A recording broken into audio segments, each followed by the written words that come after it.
All right, let's go Eagles 28, Vikings 22.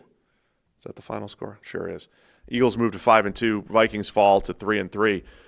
This is a fun game, weird one, going back and forth. Jalen Hurts finishes 19 of 23, just 23 pass attempts, but for 326, 14 yards per attempt, 158.3. That's the old perfect passer rating. 3 touchdowns in there. Eagles pass game came alive. I think the best we've seen from Jalen Hurts. There was a pick 6 early on from Jalen Hunts to help the Eagles go up 14-3. A lot to unpack in this one. What were your initial thoughts, though, Eagles-Vikings? It was a really interesting game. Early in the game, somehow the Eagles sort of manufactured a play where A.J. Brown is one-on-one with Josh Metellus deep down the field, and obviously that's a big mismatch in Philadelphia's favor. They had that, and then that was kind of all they did for a long time, and Flores' defense was doing a really good job. They were causing all kinds of problems. And then eventually later, it's like, oh, you know what? We're just going to send Devontae Smith on a go route and throw the ball in his way. And it's, boom, 80 yards. It's basically just a straight go past Isaiah Rodgers. And that became like the Eagles' offense in this game. They didn't really get Saquon Barkley going. They weren't exactly efficient most of the time. But every now and again, they would just go, what happens if we just fire it in the general direction of one of our elite players? And every time they did, it worked. Like late in the game, I had said, like, For as good as this Flores defense is, every now and again, you're just going to be one-on-one with Jeffrey Okudah, right? 3rd and 13 with 9 minutes left in the game, and it's really close. A.J. Brown's one-on-one with Jeffrey Okudah, first down. Isaiah Rodgers. It was Rodgers getting torched in this Well, then, one, then a few minutes later, we've got Rodgers 3rd and 9, under 2 minutes left, in the game. This is it. You need to stop. Isaiah Rodgers jumps on the slant. Boom, sluggo. Big play over the top. And that, so as gaudy as the numbers were, it's a weird game where I don't think Philadelphia's offense was efficient, but the explosive plays, every time they needed one, they just found a one-on-one matchup they liked.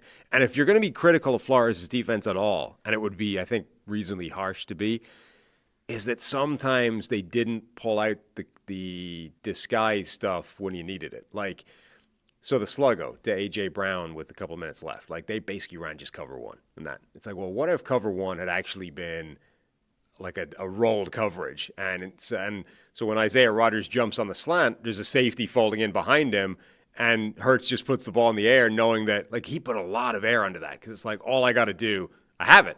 I've got him one-on-one. He's toasted the guy. All I've got to do is give him the air to run under it. If that had a safety rolling over the top, because you were actually planning on jumping the slant and you had both things covered, I mean, that's a free interception. That turns the game over. Now you've got the ball and you could win. So I think there were a couple of instances where you would say Flores stayed a little too vanilla, which is not normally a criticism you would level it at him. But overall, the explosive plays came back. Even the first touchdown to A.J. Brown was 4th and 4. Yeah. So again, you go back to these 4th down decisions. Hurts had all day against a 3-man rush. Well, that one was kind of it was almost an ad-lib play. I mean, the reason Metellus was one-on-one with A.J. Brown is because that was supposed to be like the drag across the middle for the 4th and 4. It wasn't open, and then the play just lasted for so long that A.J. Brown was like, well, you know what, let's just turn it upfield, and I'm one-on-one with the safety. I saw the replay, and A.J. didn't really run much of a route either. Yeah, he was basically just being hugged over the middle. And yeah. Then he eventually went, well, why don't I just toss the guy to the side and run up? But it's because Hurts had all day yeah. against a 3-man rush, and I think they had a spy. And so, yeah, it was a strange game from that perspective. So, like, don't get this wrong, Eagles fans. Like, yeah, that's good offense. You still the offense still really only scored 21 points, had a missed field goal in there. So it's not like they were lighting up the scoreboard, but the downfield passing attack, and this is why I will remain an Eagles believer, because they have these games in them where Devontae Smith and A.J. Brown can make all these big plays, can take over a 45-yarder to clinch the game, the long touchdown early for A.J. Brown, the Devontae Smith 79-yard touchdown. Well, like those are always in the cards because they're that good on the outside. And always on the cards when the offensive scheme it doesn't need to be good. Like, that's the thing. The first one was kind of a broken play where A.J. Brown just decided to be a boss, right? The 79-yard touchdown to Devontae, like, that's just a go route. There's nothing complicated in there whatsoever. So many of these plays could have been drawn up by you. Like, they don't. Thanks. There's no scheme involved. That's why I think the ceiling for this Eagles offense is really high, because even when there's nothing being provided by the scheme, You can still win with explosive plays against an elite defense because you've got these types of ballers out there. We also have to talk about the way Flores defended the tush push. And they're not the first to do this. The Chiefs did it in the Super Bowl. It didn't really work there. Somebody else has done it before. People yelled at you. But We've seen this before, Sam. But the Vikings were defending the tush push with a player, in this case Tyler Batty, lying horizontally across the line of scrimmage to try and block the sort of surge that they get low to the ground. And, okay, the first time it looked like it worked, but then they gave them a generous enough spot and said it was a first down. The second time there was a false start, so we didn't really get to see. I just think it's the thing that's funny. Tyler Batty, right, is an undrafted free agent coming off IR, making his NFL debut, and being told midweek that your role in this game is basically a doorstop. Hey guys, real quick, only 40% of our viewers are actually subscribed, so let's change that. Hit that subscribe button, and now let's get back to the action. I mean, that's just pretty funny. Do you think there's a future for me in the NFL? Do you think I could be that guy? As a doorstop? Yeah. Do you think I could be the guy, the nose tackle? I don't know what what are the dimensions you're looking? What's the skill set you're chasing for the doorstop? How about in the playoffs? Do you think Desmond Watson would be the best? Yeah. Doorstop. So that's the thing. I'm thinking round and dense is more optimal than long and heavy. I mean, Batty's not that guy. Because you're at your length, like you're quite an obstacle to get by for your own team. I'm like a bare front all by myself, right, covering up both guards in, but without center. enough weight to make it a positive weight. Yeah, thing. you're right. So so the Bucs take Desmond Watson, yes, lay him down. I mean, I'm thinking and then sumo. have Vita behind him. I mean, dude, if you just had those two guys lying down, that's good luck getting past that. I love that. Like if you put that's Desmond the reason Watson, to not ban the tush push is creative ways that teams are going to look to stop it. And yet people think the opposite. I agree with you. If you put Desmond Watson and Vita Vea and lay them down side by side, right, and then have the linebackers simply stand behind them and not let them move, because you can't push them, that's illegal. But simply brace the large bodies in front of you so that they can't be rolled. Double nose. Yeah. Double brace by the two backers. So they can't be pushed else out of the top. way. Because, at that size, they're probably going to roll if the offensive line, piles into them. So the Eagles just need, they broke out the Saquon sweep a couple weeks ago where he just walked into the end zone. Yes. They just need a couple more off-tackle type of adjustments to this. But everybody else in the defense can stack the edges. Because you only need, 2, 3, 4, 5 guys to do that. Everyone else can line up on the side and mark the perimeter. Go check out Sam's Twitter. He's got I know a few people tweeted out the picture of what it looked. It's just hilarious to me that, can you imagine rocking up during the week? You're really excited. You're back off IR. You're an undrafted rookie. You're finally getting your chance. And they break the news to you that your role in this game is to basically be a doorstop. It was hilarious. I want to, really quick, I want to hear your perspective on the Vikings and failings, in the red zone and everything. But I do want to shout out Jalen Hurts because, this wasn't necessarily like they fixed the passing map or anything like that. But this was the best he's played in a while. I mean, he hit all the deep balls. That's the he hit all right. He hit all the ones that we're calling. Hey, those are low percentage shots. But he hit all those in this game. Maybe that's not sustainable. And in a variety of different ways. I mean, that last one we were talking about, where the sluggo, right? He understood that this guy is wide the hell open. I just have to put air under it. And he put a ton of air under it, and A.J. Brown is able to he's got such a huge margin for error because of the throw that Jalen Hurts makes, and he had to work that out on the fly, live, real time. Not that many quarterbacks make that adjustment. So he took advantage of those plays. But the drive that stood out to me, the Eagles were up 21-16. They missed a field goal. So, the Eagles, because they've blown some games this year, and it's like, oh man, they're really letting the Vikings have a lot of opportunities here. Are they going to blow this again? This is in the middle. They're in the 2-game losing streak, and if they lose 3 in a row, Philadelphia, imagine the questions going on here. Is this 2023 all over again? What's happening? And Hurts comes back with a drive. They're up 5, 3rd and 13 pass. On a scramble drill, which was outstanding. You have a wide-open Devontae Smith for 21, and then the 28-yard touchdown to A.J. Brown, the second touchdown on a little post. I thought that drive was massive to go up 2 scores. And, again, the Vikings still had all these opportunities to come back. They got back within 6, obviously. Yeah. Scored a touchdown, got within 6. So that was just a huge drive, though, for Hurts, for the Eagles, just where the offense had collapsed previously, where they had disappeared previously, and Hurts made some big plays.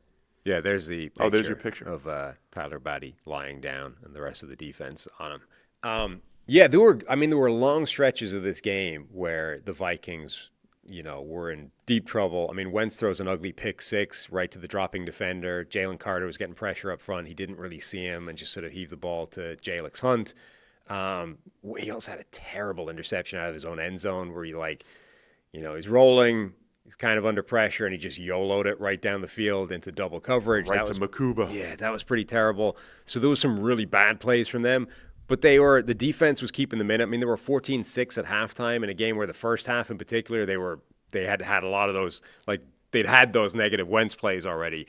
Then I think you've got to give Wentz a lot of credit for staying in this game and bringing them back to a degree, particularly when this quarterback situation is interesting because you've got J.J. McCarthy, the supposed future of this team, had, 8 quarters of football, most of which were bad. Then he gets an ankle injury and he gets shut down. And now it's like, is he actually hurt or is it just we don't want to put him in the lineup yet?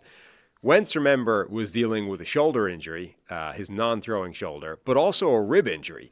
And multiple times in this game, he's getting up like wincing and in pain. He had several scrambles late in the game on third down where Wentz takes off and picks up the first down. Overall in the game, the Vikings were 7 of 15 on third down. That was a big reason they were still in the game. So I give Wentz a lot of credit for the toughness he displayed in this game and bringing them back. Wasn't always clean, but he made a lot of good plays and was battling through the toughness and doing a lot of it himself with the scrambles, etc. A huge difference in the game is the red zone stuff. The Vikings end up with 1 touchdown in the red zone, 5 field goals from 6 entries. Now, I think you should sort of look at exactly how those things broke down before you just go, well, red zone inefficiency. One of them was a touchdown taken off the board for Jake Brendel, I think, who did the snatch trap technique, right, which you've talked about before. It's one of those things where I haven't come up with a way of articulating what it is without it sounding like holding from the description, which is a problem. You take a guy and you grab him and throw him to the turf. Exactly. So that's an issue. But it's legal. That's an issue that I haven't yet figured out how to square. But the point is, it's a recognized general football technique that is specifically not a hold, right? And Brendel gets flagged for it, and it's a holding call. It takes a touchdown off the board.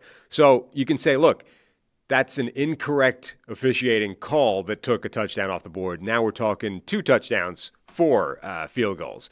One of them was what looked like a spectacular touchdown to T.J. Hawkinson, called a touchdown on the field, overturned on replay, and I don't think that was a correct overturn. I understand why it was called that way, but it's very difficult to find an angle from that, a replay angle that says that the ground forced that to come loose in a way that it wasn't still regained for a touchdown.